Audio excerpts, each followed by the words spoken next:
Everyone, Mr. Ringrow here.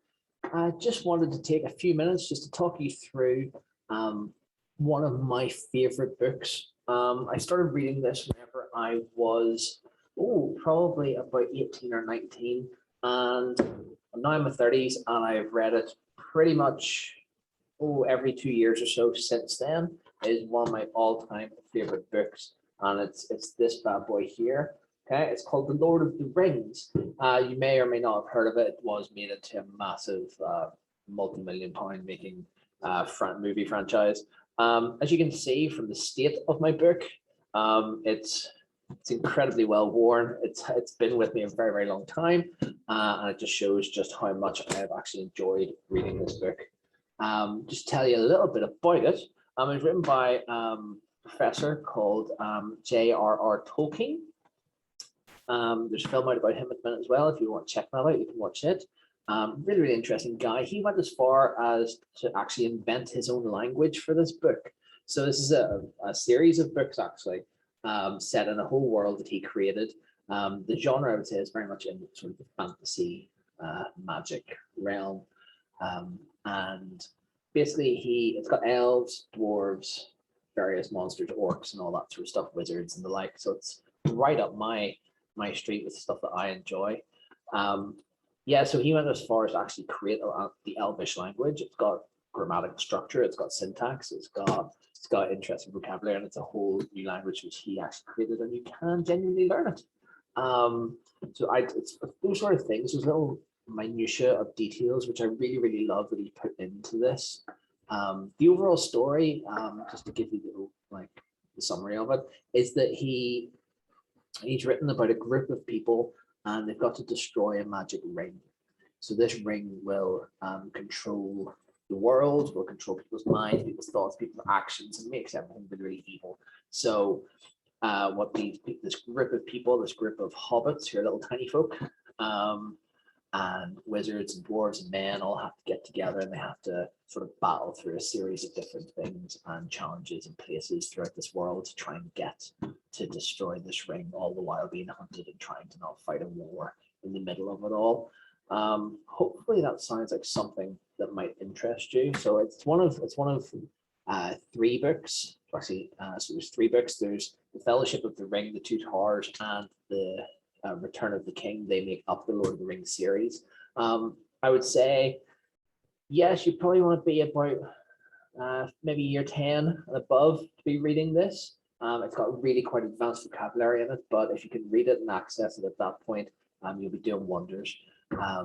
If you're interested in this sort of stuff, but not actually, maybe you're not in year 10 or 11 yet, maybe you're year 7, year 8, you want to try out reading The Hobbit, which is actually the prequel to this, and it follows the wee tiny folk and what their little adventures and how they actually come to acquire this magic ring in the first place. To give you a little bit of a taster, I'm just going to read a little sort of extract from it. We're going to join it in the middle of the second book, so we are smack bang in the middle here. And what we have, just to give you a little bit of a background, is we've got the group of people who have all split up a little bit. One of them has gone missing. The wizard has gone missing, and this is a dwarf, a man, and an elf have stumbled into a forest, and they've encountered this old man who seems to know them for some reason, but they are worried that it might be the evil wizard, Saruman. So I'm just going to read you this. I'll probably try and do some voices. I do apologize for that in advance. The old man turned away and went towards a heap of fallen stones and rock at the foot of the cliff behind. Immediately, as if a spell had been removed and others relaxed and stirred, Gimli's hand went at once to his axe. Aragorn drew his sword. Legolas picked up his bow. The old man took no notice, but stooped and sat himself on a low, flat stone. Then his grey cloak drew apart, and they saw, beyond doubt, that he was clothed beneath all in white. "Saruman!" cried Gimli, springing towards him with axe in hand. "Speak! Tell us where you have hidden our friends. What have you done with them? Speak, or I will make a dent in your hat that even a wizard will find it hard to deal with." The old man was too quick for him. He sprang to his feet and leaped to the top of a large rock. There he stood, grown suddenly tall, towering above him. His hood and his grey rags were flung away. His white garment shone. He lifted up his staff, and Gimli's axe leaped from his grasp and fell ringing to the ground. The sword of Aragorn, stiff in his motionless hand, blazed with a sudden fire.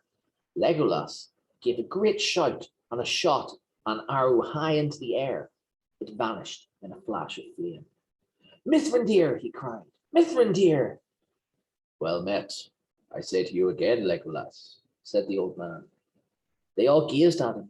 His hair was white as snow in the sunshine, and gleaming white was his robe. The eyes under his deep brows were bright, piercing as the rays of the sun. Power was in his hand.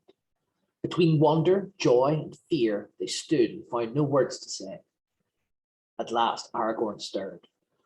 Gandalf, he said, beyond all hope you returned to us in our need.